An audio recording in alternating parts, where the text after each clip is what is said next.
Imagine a winter town, sealed in deep snow, where one loyal dog refused to forget the children who vanished 5 years ago. Tonight, you will hear the true sound of hope, as a German shepherd named Rook followed a memory through the frozen forest and uncovered a secret that stunned an entire community. Where are you watching from right now? Let me know in the comments and say hello. And if you believe stories like this remind us of courage, memory, and love, please hit subscribe to support the channel so we can continue bringing you touching and meaningful stories. Tonight, stay with us and witness how one dog remembered what the world forgot. Winter pressed down on North Aspen Ridge like a quiet hand, flattening sound and softening the edges of everything it touched. The town sat wedged against the lower bones of the Rockies, its narrow streets squeezed between snowbanks and old brick buildings crusted in ice. Streetlights glowed in small, pale circles on the frozen pavement, and beyond them, the forest rose in a dark wall, branches heavy with fresh snow. The sky was the color of bruised steel, low and close, holding more weather inside it. On nights like this, Officer Ethan Marlowe walked his patrol, not as if he were simply doing a job, but as if he were keeping a promise no one else remembered.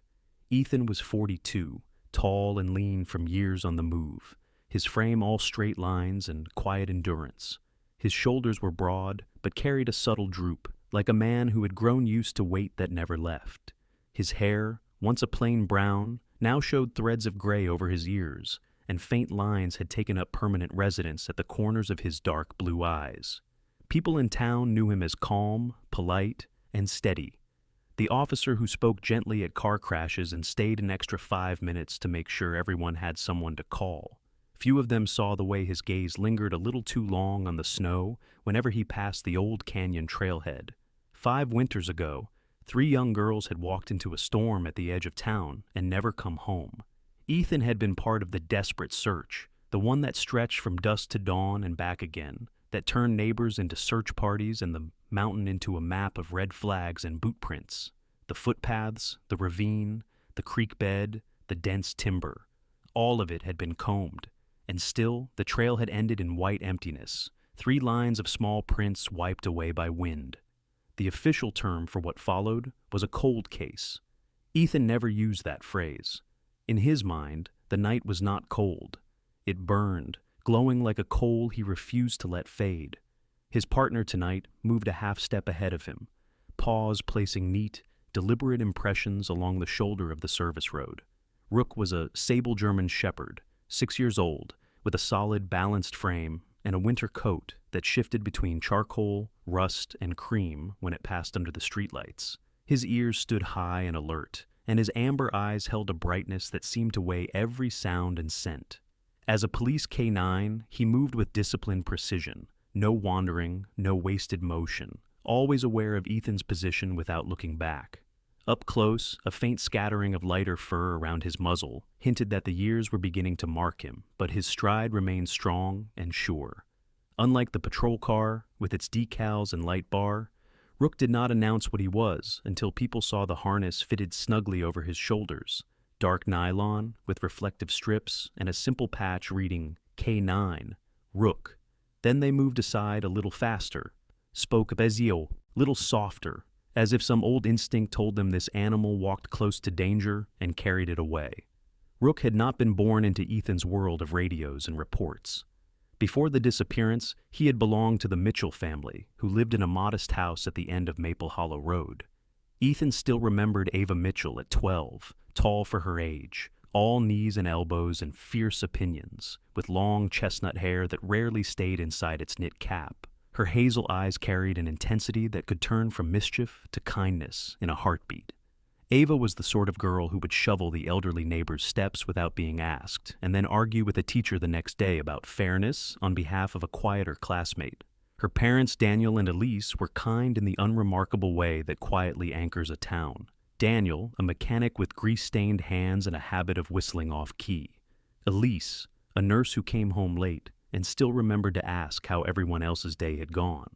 Their small house had always smelled of coffee, wet mittens, and whatever soup simmered on the stove. Rook had been the heartbeat of that house.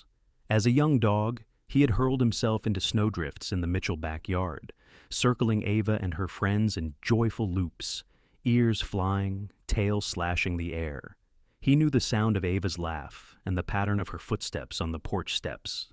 Then, one storm-thick evening, she and two other girls had followed a familiar trail at the edge of town and were swallowed by a wall of white. The search had been frantic, mercilessly thorough, and ultimately empty. The Mitchells' warm little house turned suddenly quiet. Rook, no longer a carefree bundle of energy, paced the windows and doors until his nails scratched the paint, whining at scents that faded each day. Grief hollowed the family. Eventually, they did a thing that only people who have lost too much understand. They gave Rook up. They brought him to the shelter with shaking hands and a bag of toys, pressing their faces into his neck one last time, before walking back out into a winter evening that no longer felt like home. Ethan met Rook there a week later. He had dropped by the shelter on his day off, planning to leave a donation from the department, not expecting anything else. But when he passed the last row of kennels, he saw a large sable dog lying in the back corner, legs folded tightly under his body, head resting on his paws. The dog's eyes were open and fixed on the metal door, not frantic or hopeful, just waiting, as if he'd decided that if he stared long enough, someone specific would appear.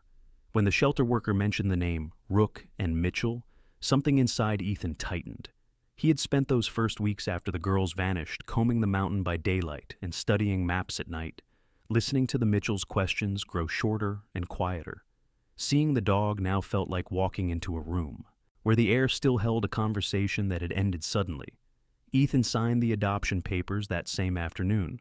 Training Rook for police work came surprisingly naturally to both of them. The dog seemed grateful for structure, for clear commands and clear rewards. He learned to track scents on cue, to search vehicles, to stand firm at Ethan's side when tempers flared on traffic stops.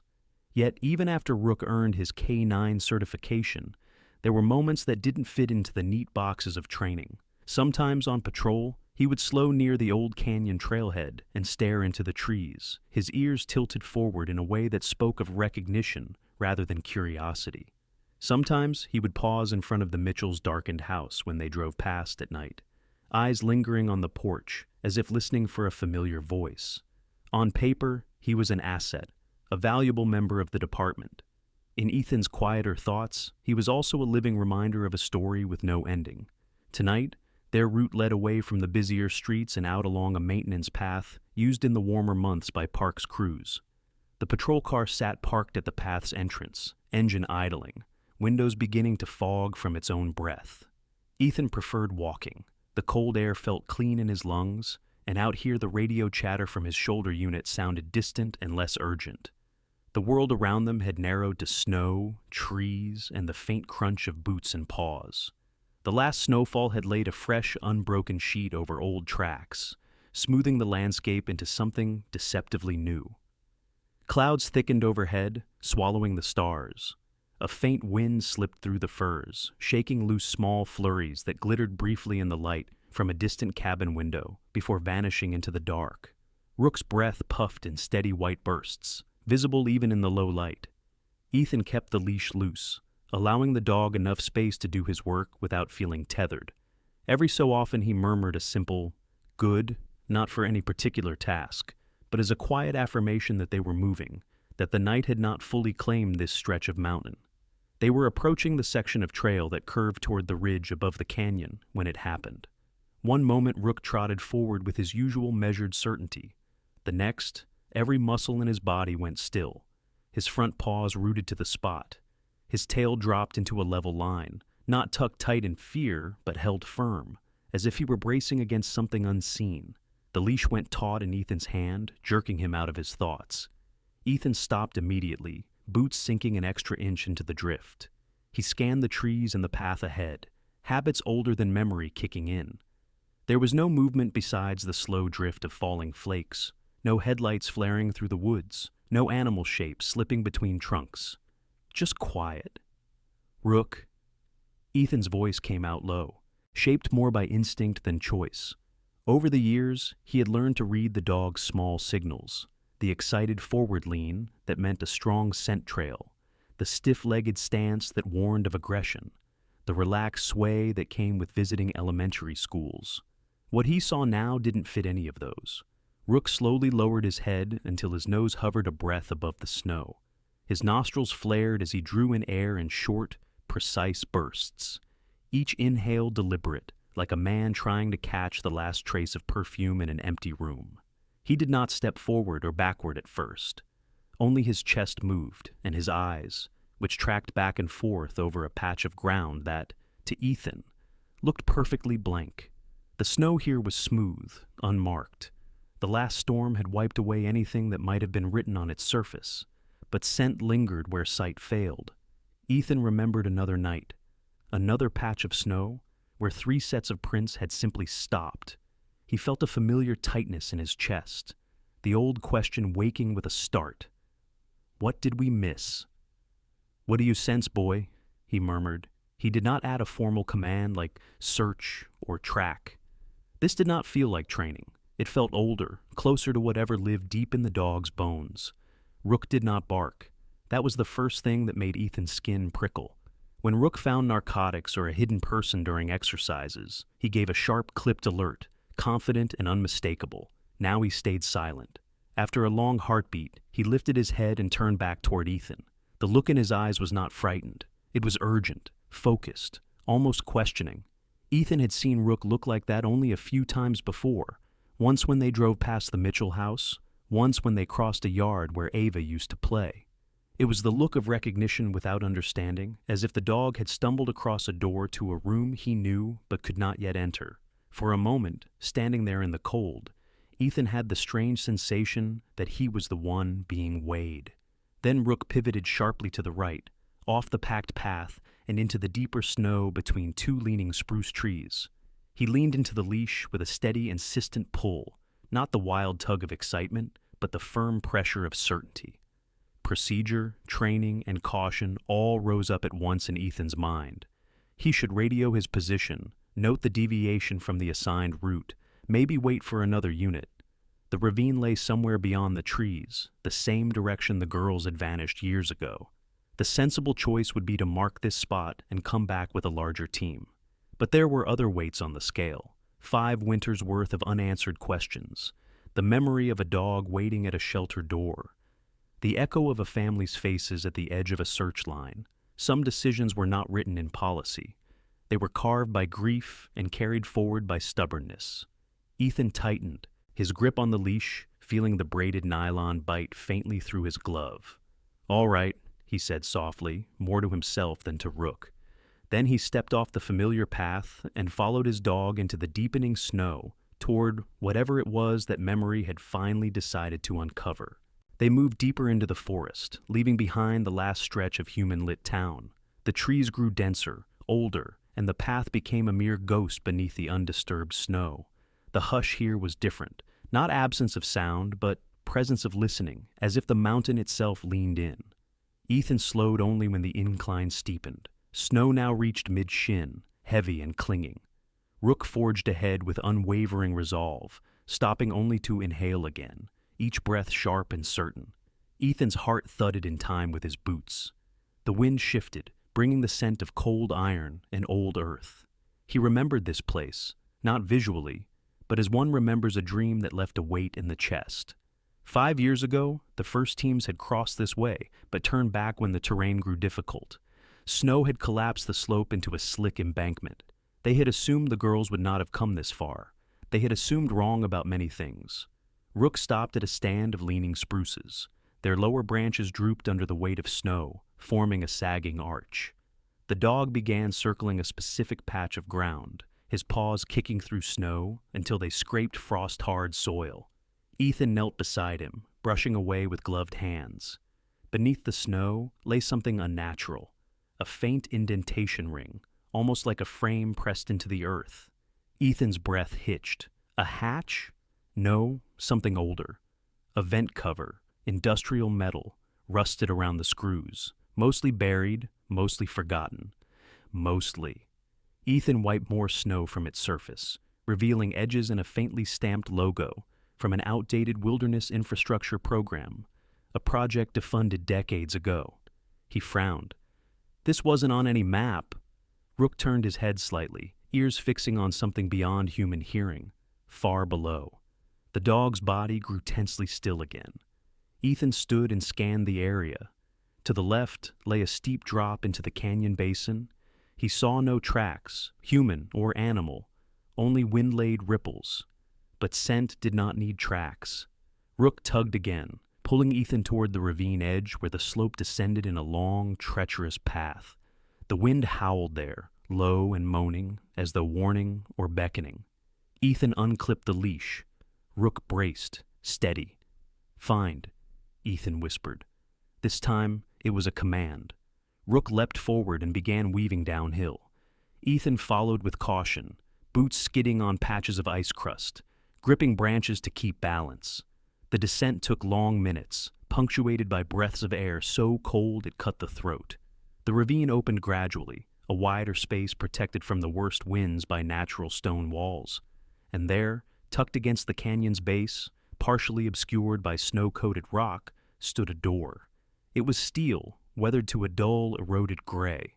A keypad rusted long ago, hinges ice solid. Beside the door was a narrow structure, like a disguised vent shaft, matching the buried grate they'd found above. Ethan stared. Rook didn't hesitate. He pressed his nose along the seam of the door, whined once, then pawed hard at the frozen joint. The sound that emerged from within wasn't a voice, at least not human speech. It was a faint scuff, like movement of fabric or the repositioning of weight. Ethan's pulse surged. Someone was inside. He reached for the radio on his shoulder, but paused. Two outcomes existed. If he called this in now, backup would arrive with noise, urgency, flashing lights, and whoever was inside would vanish deeper, or panic, or retreat. He swallowed. "Easy!" From the snow-concealed ledge above, a soft thump sounded. Ethan spun, hand instinctively on sidearm, but it was only shifting snow, loosened by wind or weight overhead. He scanned the crest, no movement visible. When he looked back down, Rook's body language had shifted. He was no longer alert and tense. He was calm, poised, tail steady at mid-height. This wasn't an unknown threat to him. It was familiar. Ethan's voice came slow. "You smelled them, didn't you?" Rook looked up at him, amber eyes shimmering with a recognition that words could never shape. Ethan lifted his fist and rapped hard on the steel door. Once, twice, 3 times. The silence that followed was long enough to doubt. Then, like something cracking open, came voice. A girl's voice, cautious, thin. "Hello?" Ethan froze, his breath fogged before him.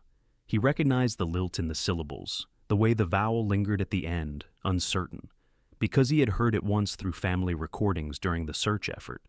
Chloe Reed, 16 now, but 12 back then, had always spoken softly as if afraid her voice might inconvenience the air. Ethan leaned in. "Chloe?" A soft gasp, then footsteps, quick and anxious, then a scrape of metal. The door did not open, but a small rectangular hatch, previously invisible beneath grime, slid open. Through it, a single eye peered out. Hazel, wide and blinking. Yes, Chloe Reed. Her face was pale, thinner than memory, cheeks hollowed slightly, hair long and uneven as if cut with dull scissors. But it was her. She stared at Ethan, not recognizing him yet. Just recognizing someone that wasn't Clint Everett. Someone from outside. Someone real. Ethan raised both gloved hands slowly. "You're safe. Rook found you." Her gaze dropped to the dog, and her breath caught. "Rook!" Her voice cracked. That single word carried 5 winters of longing. Rook stepped forward and pressed his muzzle through the opening, licking gently at her hand as it trembled through the hatch. A soft sob escaped her. Ethan swallowed emotion that threatened to rupture. This moment was sacred. Chloe whispered, Is the world still out there?" Ethan answered gently, "Yes. Everyone's been looking for you." But her reaction was not relief. It was fear. Real, raw fear. Clint said, "The world collapsed. He said there were attacks and sickness, and that only under here was safe. Ethan felt his jaw tighten. Clint Everett, former park ranger, quiet, helpful. Broken by personal tragedy when he lost his wife and daughter in a highway accident 7 years ago. Afterward, he withdrew, grew distrustful of modern society, convinced that civilization had become toxic and predatory. He drifted into a protector complex, twisted and tragic rather than malicious. He did not kidnap with force. He persuaded. He offered refuge from imaginary dangers. But first, the door. "Chloe, can you open it?" "Not without Clint's clearance." Ethan exhaled slowly. Chloe whispered, "He's asleep. I think." Ethan stiffened. "He's inside now?" "Yes." Time ticked by like falling frost. This moment was too fragile to mishandle. Ethan placed his palm flat against the steel. "Listen to me. I'm coming back with help. We will get you out the right way."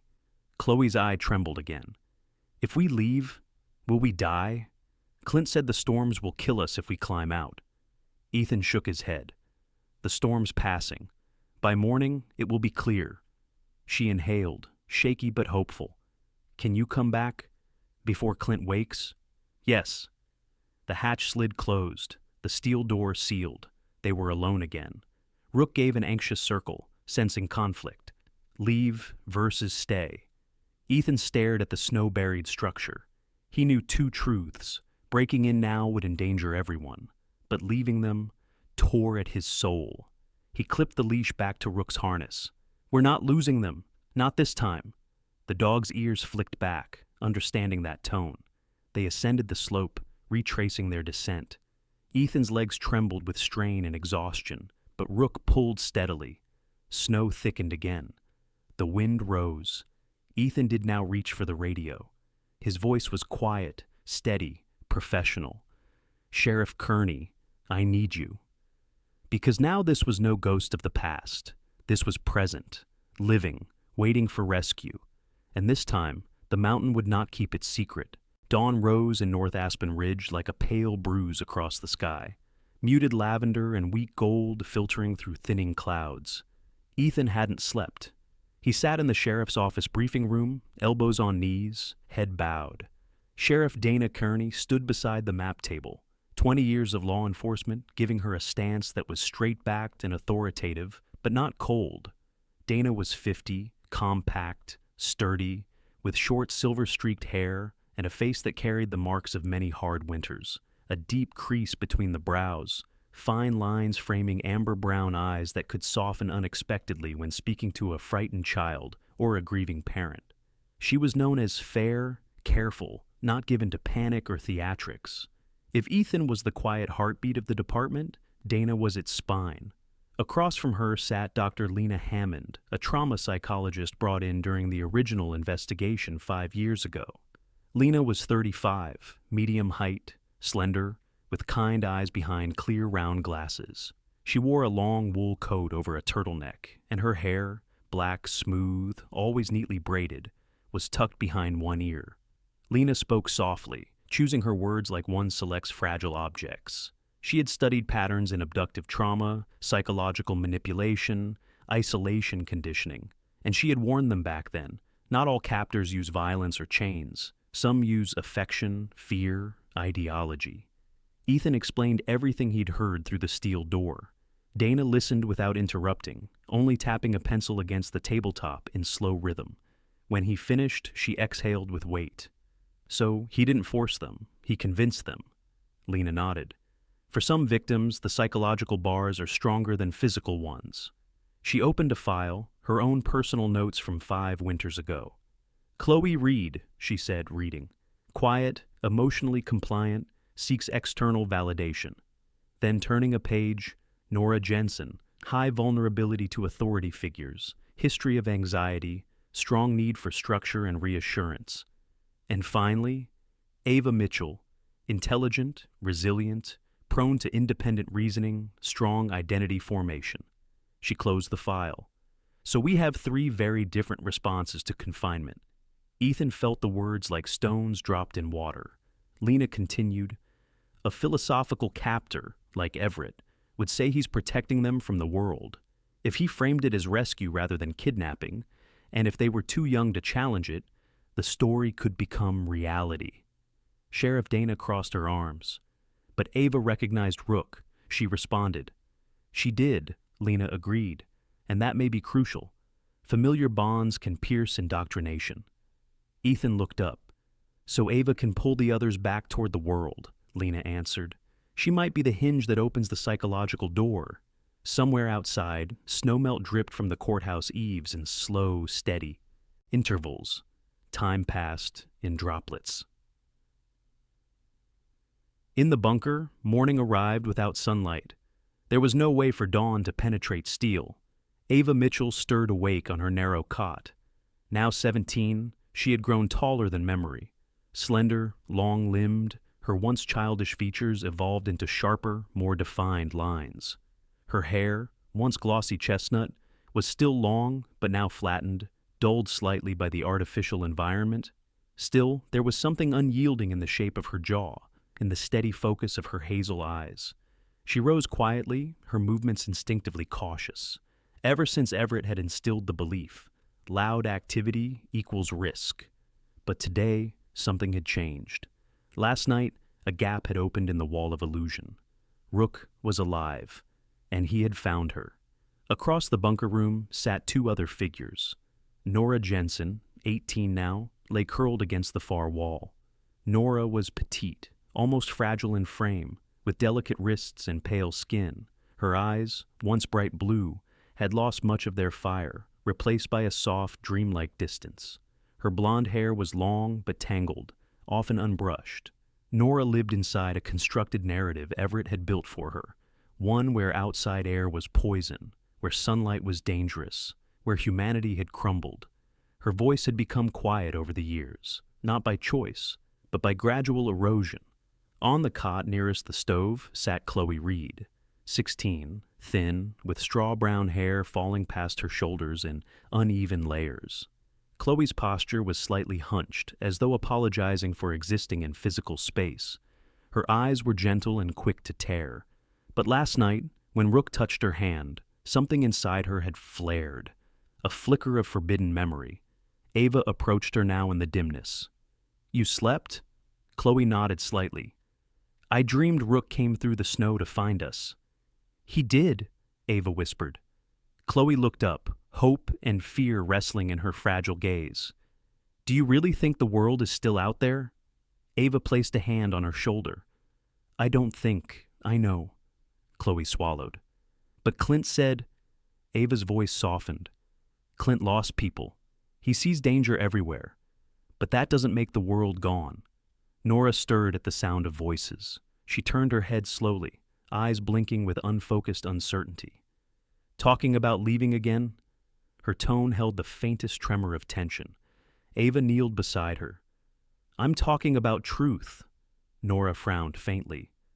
"Clint said the air above is toxic now, that the storms carry chemicals that—" Ava leaned closer. "If it were poisonous outside, how could Rook still be alive? How could anyone find us?" That hit something, a tiny crack, a fracture in the story Nora had internalized. Her lips parted slightly. "But—" A whisper, both weak and monumental. Clint Everett awoke slowly, as he often did, calm and measured. He was 48 now, once rugged and hale, but grief had turned the muscle of his body into lean tension. His face was angular, with a deep crease between the brows and streaks of gray in a once dark beard. He had the steady gait of a ranger who knew the woods, but his eyes, gray and guarded, carried the inward look of someone who no longer lived entirely in the present. He rose from his cot, stretched, then looked around at the girls. Chloe avoided his gaze. Nora attempted a small smile. Ava stared back at him without fear. Clint sensed the shift. He knelt near the small stove, feeding pellets into its intake. "Did you sleep well?" His voice was soft, almost gentle, like a father checking on children. Nora murmured, "Yes." Chloe said nothing. Ava remained still. Clint looked at her. "You're worrying them again?" "No," Ava said softly. "I'm reminding them." The edge in her voice was new, and Clint heard it. His face tightened. "What happened last night?" Chloe flinched. Her voice betrayed her. Someone spoke to us through the door. Clint froze, then stood. His expression, once calm, grew colder, more brittle. The world above is gone. I told you this. Ava rose too, slowly but steadily. Then how did he find us? How is Rook alive? At the dog's name, Clint's jaw clenched. Ava pressed further. Rook remembered us. He remembered me. Something flickered in Clint's eyes, perhaps recognition that truth had entered the room. Ava, he said carefully, the world will hurt you. People will use you. I kept you safe. Ava shook her head. You kept us yours. That isn't safety. Clint stepped closer, but not with violence, with desperation. You don't understand, he whispered. Up there, everything is tainted. Everything is broken. Ava met his gaze without flinching. Then let us see it ourselves. Nora gasped, pulling knees to her chest. Chloe reached for Ava's sleeve with trembling fingers. Clint stared at them, a protector battling the realization that his protection had become imprisonment. But the bunker remained sealed, and above, Ethan moved already with a plan. Hours later, as the sun finally clawed its way higher in the winter sky, Ethan, Dana, Lena, and 2 rescue units prepared at the canyon ridge. Rook paced ahead, tail stiff, ears forward, ready to return to the door. Ethan adjusted his gear. Dana nodded. Lena spoke quietly. Today, Ava will fight for them from inside. We fight from out here. Ethan looked down the slope. The door was waiting, and inside, 3 girls on the edge between belief and awakening. The blizzard that had threatened the rescue swept through the night like a white curtain drawn across the mountain's face. By early morning, the fury had calmed to a quiet drift, snow falling softly like feathers shaken loose from heaven itself. North Aspen Ridge awoke under a sky that glowed faint peach where the sun pressed against cloud edges. It was cold, sharp, biting, the kind that carved breath into brief ghosts. But it was clear. Clear enough for a plan, clear enough for hope. At the canyon ridge, Ethan stood beside Sheriff Dana Kearney and 2 rescue teams. Dana wore insulated tactical gear, boots buried in powder. Beside her, Sergeant Tom Hasker, a solid man of 38 with a trim black beard and a methodical manner, checked thermal equipment. Tom was a simple, dependable presence, direct eyes, steady movements, rarely smiling but never unkind. He spoke little, listened often, and when he acted, it was decisive. Beside him, Officer Caleb Morrow, 27, lanky and sharp-eyed, paced anxiously. Caleb had the nervous energy of someone who cared deeply and feared deeply. Dark hair falling over his forehead, brown eyes flicking between the ravine, and the radio clipped to his vest. He had joined the force after the girl's disappearance, inspired partly by the tragedy, by a desire to be someone who helped prevent such stories from happening again. And then there was Rook, muscles taut, nostrils flaring, tracking every shift of wind. He was not restless. He was ready. Ethan checked his watch. 8:12 a.m. They needed daylight to enter, but they also needed silence and timing and the element of expectation. Sheriff Dana gave final instructions, her voice low but firm. We wait until we receive the signal from inside, not before. Every second they prepare that door from their side increases our chance of getting them out without trauma. Ethan nodded, but silently prayed that the signal would come at all. Inside the bunker, Clint Everett sat at the metal table in the common room, head lowered, elbows planted. A chipped mug of weak tea sat untouched before him. Ava watched him carefully. Something had changed in the man overnight. The certainty with which he used to speak, the unwavering conviction that the world outside was poison, had thinned. Doubt had crept in like cold air through a cracked window. He spoke now without looking up. When I lost my family, I lost more than people. I lost trust. The world failed me once. I won't let it fail again. Ava sat across from him, posture steady, voice soft. You didn't save us from the world. You cut us off from it. There's a difference. Clint lifted his gaze. Pain flickered there, real, wounded, human. Ava leaned forward slightly. We don't belong to your grief, and we don't belong to your fears. The words did not strike like accusation, but like truth. Chloe Reed sat nearby, quiet but attentive, fingers curled around her knees. Nora Jensen, still withdrawn, looked from Ava to Clint as though trying to reconcile new reality with old belief. Clint rose slowly. I never harmed you. No, Ava said. You guided us into believing harm existed everywhere but here. He inhaled sharply. People out there, they judge, they abandon, they betray. Ava nodded once. Some do, but some don't. Some keep searching for 5 years. Some never stop. Some keep hope alive even when it hurts. Clint's jaw clenched. You think they're still looking? They are, Ava said, then added, Rook is here. That means Ethan is close. That means the world you buried is still breathing.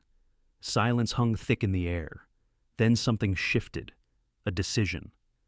Clint closed his eyes. I thought I was saving you. Ava stood. Then let us choose our world. Outside, Ethan scanned the ravine through binoculars. Movement flickered, a shape at the doorway. He inhaled sharply. Dana whispered, Someone's coming out. Ethan steadied the binoculars. A small figure stepped through the steel door, knees trembling, arms tight against sides. A girl. Ava. She walked forward into the open snowfield, lifted her head, and looked straight at the ridge, at Ethan. Their eyes met across distance, 400 yards bridged by absolute recognition. Ethan lowered the binoculars. Rook barked once, a sharp, low sound of fierce, joyous certainty. And Ava, with the strength of someone tearing free from a cocoon of falsehood, raised both arms high in the air. Her voice broke from her chest like a beam of light through ice. We're alive! It was not simply a cry, it was a reclamation. The mountains caught it, echoed it, sent it rolling across frozen earth. Caleb exhaled a broken laugh of relief. Tom said simply, That's the signal. Rook lunged forward, eager to descend, but Ethan held him back gently, because now the moment had shifted. Now it was time for the coordinated breach. Dana raised the radio to her lips. Alpha Team, go. Back inside the bunker, Chloe and Nora stood near the doorway. Nora trembled, not from cold, but from the fragile collision between fear and awakening.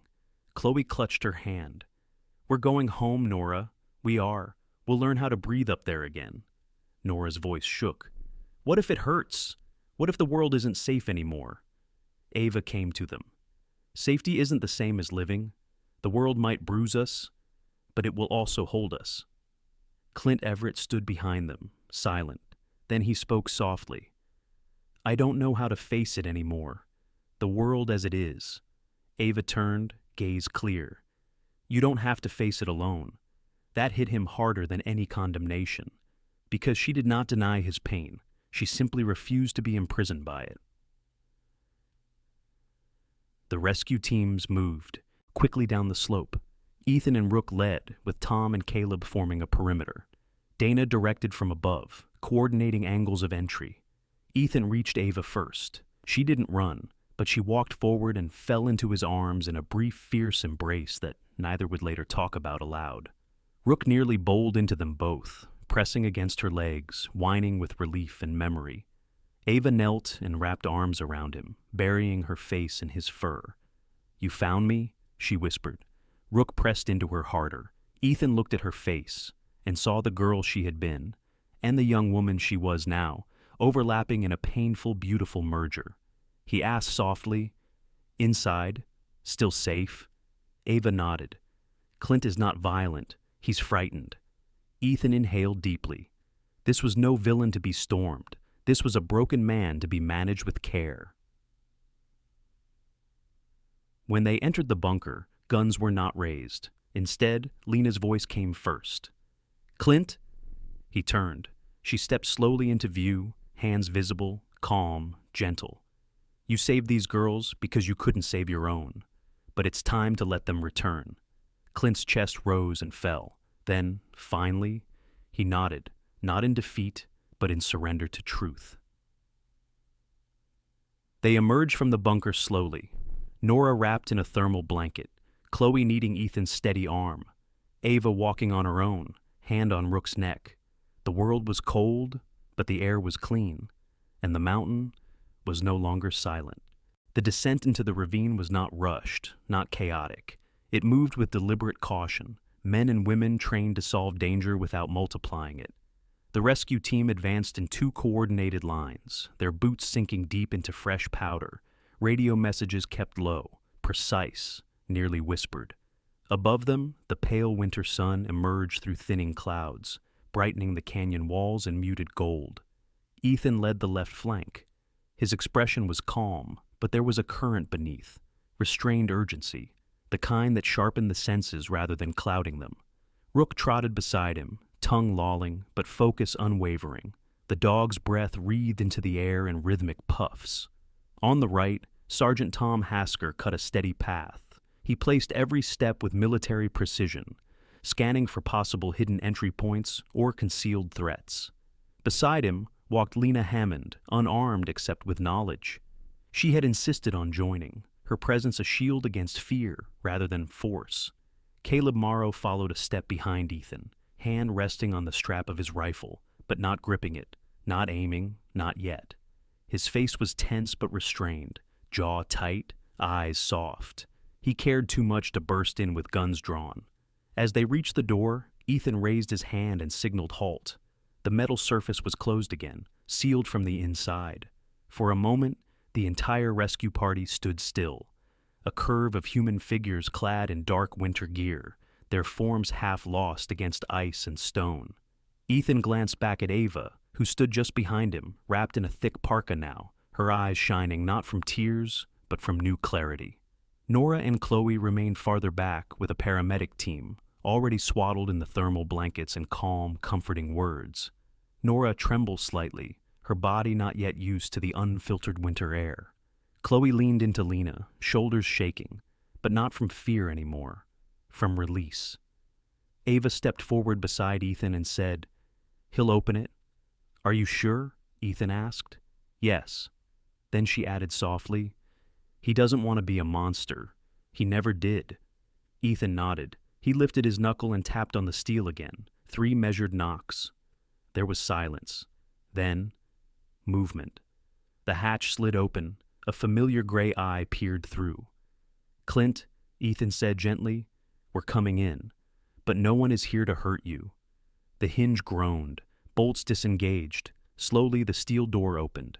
Clint Everett stood there, hands raised, palms outward, face stripped of rhetoric and argument. All that remained was exhaustion. He looked at the rescuers, at the rifles lowered rather than lifted, at Lena's steady gaze.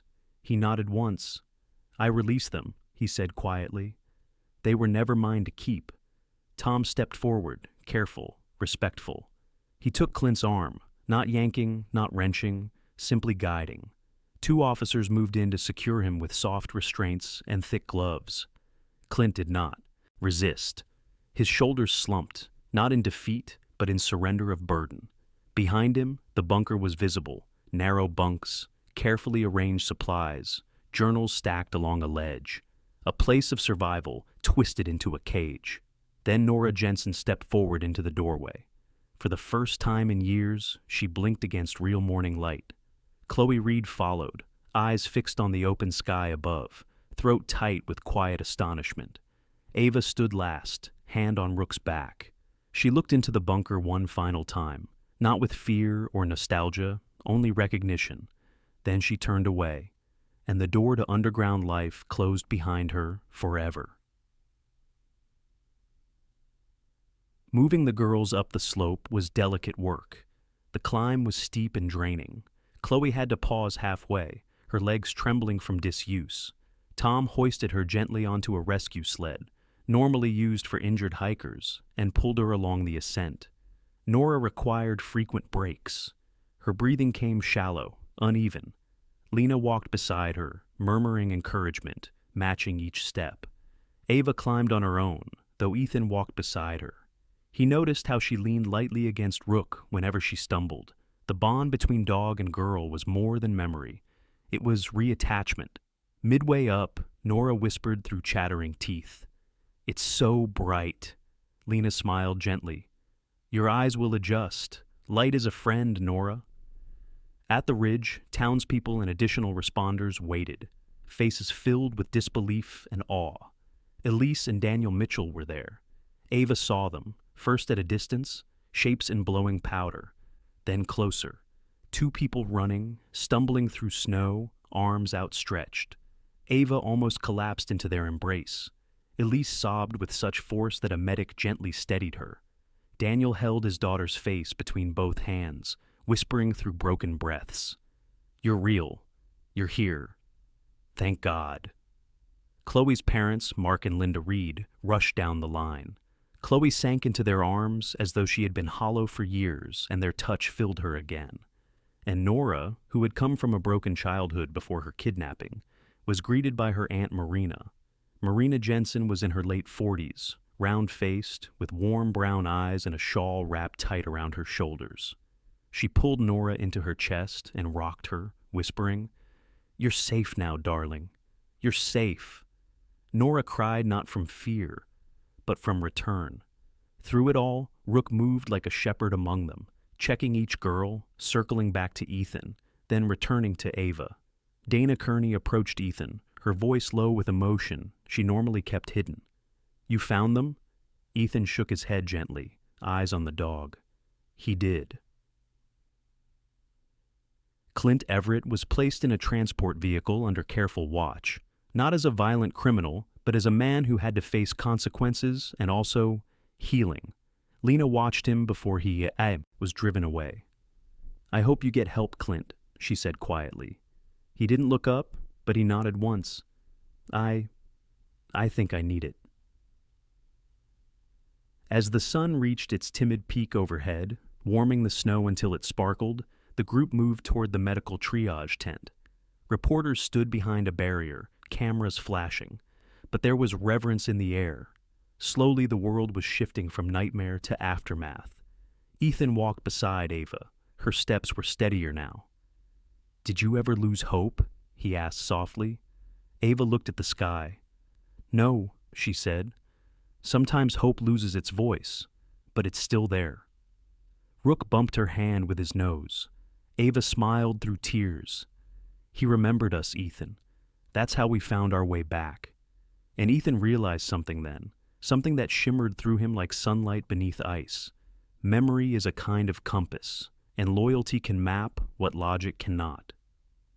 Far behind them, the steel door in the canyon stood quiet again. Snow would fall over it soon, erasing footprints, covering history, but not erasing the truth, not erasing what had been reclaimed, for the mountain would remember, the town would remember, Rook would remember, and the girls, they would learn to live again. Spring did not arrive in North Aspen Ridge all at once. It came in hesitant breaths, first a softening of the snowbanks at the roadside, then a shy trickle of meltwater slipping beneath the ice, then the occasional bird call threading its way through the branches, unsure if the world was ready to listen again. Healing worked the same way in the year that followed, not sudden, not simple, but real. For months after the rescue, the town moved as if protecting a fragile lantern in its palms. People lowered their voices when talking about the girls in grocery aisles. Neighbors left casseroles on doorsteps. Teachers volunteered extra hours. Even the old men at the diner, usually quick to debate politics over thick coffee, softened their tones when Ethan walked in with Rook. The Mitchell home, once silent with grief, now breathed with life again. Ava Mitchell, now 17 going on 18, carried herself with a steadiness beyond her years. Her long chestnut hair had regained its shine, and though her shoulders remained a touch tense, as if expecting shadows, her hazel eyes held new warmth. She attended therapy 3 times a week at the newly built center on the east side of town. But more than that, she volunteered there. If a child was frightened of being alone, Ava sat beside them. If someone refused to speak, Ava simply walked with them in silence. She understood that healing didn't need noise to be real. The therapy facility had been named Rook's Haven by unanimous vote. The wooden sign at the entrance bore a hand-carved shepherd's silhouette and a short phrase beneath, "Where lost things learn to be found." Parents wept at the dedication ceremony. Ethan stood off to the side, arms crossed, trying not to cry when Rook barked at the unveiling, as if announcing, "Yes, this is right." The building itself had once been a disused ranger station. Volunteers renovated it through winter. Carpenters replacing damaged beams, electricians rewiring the old structure, townspeople painting walls in warm earth tones. A small animal therapy wing had been added, allowing children to work with dogs, rabbits, and even a gentle old barn cat named Myrtle Grace. Ava spent most afternoons there, walking therapy dogs along the gravel path behind the center. Chloe Reed, now 16 turning 17, healed at a slower pace. The bunker had carved fear into her like grooves in stone, and some days she moved as though she feared waking to find the world had vanished again. But Chloe was tender-hearted. Her softness was not weakness, but a quiet form of endurance. After months of gentle therapy, she began to sleep through the night without waking in panic. Her laughter, tentative at first, returned like a thawing stream. She often visited Rook's Haven on weekends. She helped brush the therapy dogs, her fingers steadying as fur passed beneath them. Once, when a younger boy cried during his first session, Chloe sat beside him, holding his hand until he calmed. When Lena Hammond asked how she knew what to do, Chloe answered simply, "I just did what I needed someone to do for me." Nora Jensen required the longest road of all. At 18, she had lost not only 5 years of her life, but parts of her sense of reality. Her petite frame, almost bird-like, seemed to carry invisible weight. Some days she barely spoke. Other days she asked the same question more than once, as if still verifying that the world beyond the steel walls wasn't going to dissolve. Her Aunt Marina became her anchor. Marina brought her to therapy 3 times a week, rain or shine. In their little kitchen at home, the two would cook simple meals, soup, scrambled eggs, soft bread, and Nora would whisper, "It tastes like outside," each time with a small, stunned smile. By spring, she could walk Rook's Haven's garden path alone. One afternoon, she even knelt beside a therapy dog and whispered, "I remember who I was." No one corrected her. Instead, everyone let the moment settle like a seed in warm earth. As for Clint Everett, the county placed him in a rehabilitation-focused facility instead of a standard prison. His actions had been wrong, deeply wrong, but fueled by brokenness rather than cruelty. Psychologists worked with him intensively. Over time, Clint began to accept the truth of what he had done. He had tried to save the world he imagined, rather than the children standing before him. He was not forgiven by everyone, nor could he expect to be. But he no longer hid behind philosophy. He faced himself. Once, Lena visited him. She told him gently, "They are healing." Clint closed his eyes and whispered, "Then maybe I can start too." Life moved forward. Snow melted fully. The river thawed. Shop windows filled with spring decorations. And in a small barn behind Rook's Haven, Ethan sat on a bale of hay beside Ava one quiet morning while Rook rested at their feet. Rook was older now, his muzzle touched with silver, his pace slightly slower, but his presence remained solid, as if the world settled more firmly wherever he lay. His amber eyes, sharp even with age, tracked every shift in Ava's expression. Ava reached down and smoothed his fur. "He remembered me first," she said softly, "before I remembered myself." Ethan nodded. He wore a flannel jacket over his uniform shirt, sleeves rolled up slightly, revealing the faint scars of past winters. His dark blue eyes softened. "Dogs don't forget the things that matter." Ava breathed a quiet laugh. "Neither do people. Not really. Even when it gets buried." Rook lifted his head and pressed it gently against her palm. Ethan watched them with a calm that felt different from the stoic patience he carried on patrol. This was something warmer, a sense of closure, or perhaps continuation. "What do you want to do next?" he asked. Ava shrugged lightly, looking past the barn doors to the field outside, where new grass pushed through melted snow. "Live, learn, and help others do the same." "You already are," Ethan said. She smiled, but her eyes glistened.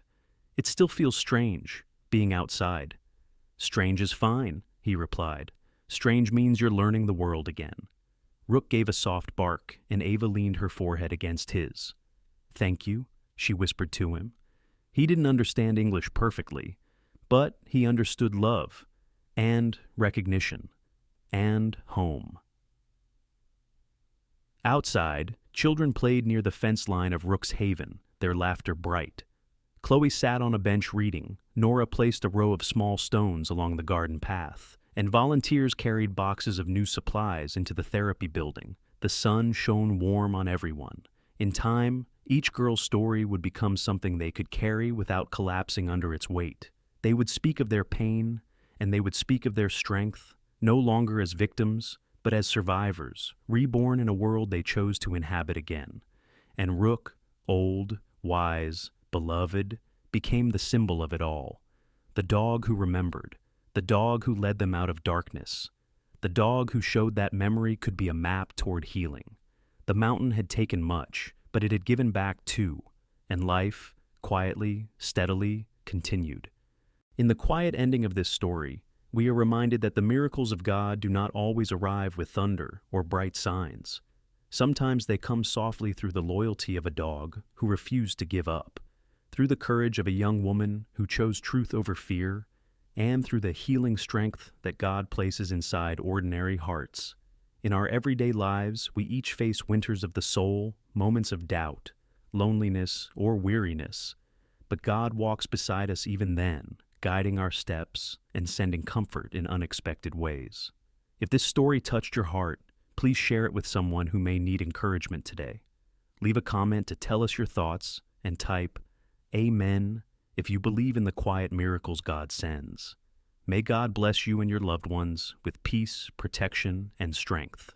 And please remember to support the channel by pressing subscribe so we can continue bringing stories of faith, hope, and redemption to you and many others.